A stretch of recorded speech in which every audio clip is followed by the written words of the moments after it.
U.S. bombers fly over South China Sea ahead of Asean summit.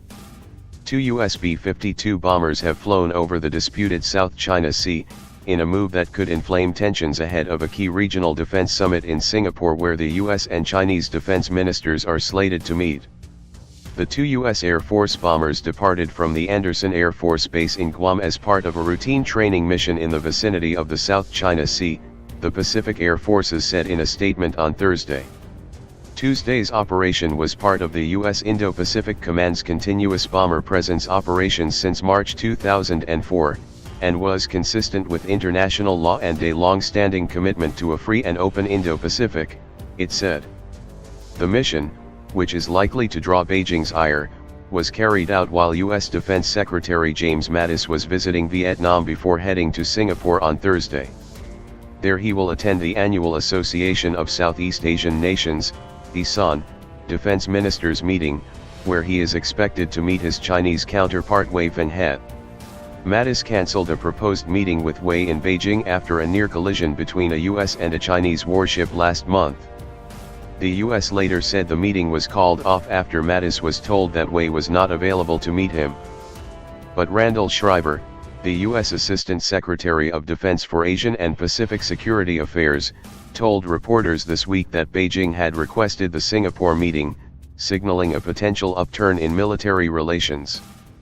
He said there were frictions after Washington slapped sanctions on a key unit of the Chinese military in September for buying Russian fighter jets and missiles, but that may be a relatively short bump in the road. The fact that he's meeting with Minister Wei is some evidence that the Chinese are interested in keeping things normal and stable, as are we, he said.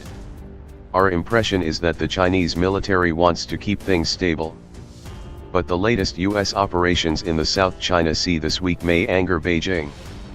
The Chinese government has frequently protested about American bombers' routine training missions in the disputed waters, where Beijing has multiple overlapping claims with its regional neighbors. Following the most recent B-52 mission in the area in September, China's defense minister spokesman Ren Qiuqian called the action provocative, and said Beijing would take all necessary means to safeguard our rights and interests. Earlier this week, Mattis criticized China's predatory behavior towards smaller countries, although he stressed the U.S. was not out to contain China. Bilateral ties have been rocked in recent months by a series of events, including the near collision between the two ships in the South China Sea at the end of September. In the South China Sea, over many American administrations, we have said that in international airspace, international waters, we will fly or sail. You've seen that continue, Mattis said on Monday. We remain highly concerned with continued militarization of features in the South China Sea.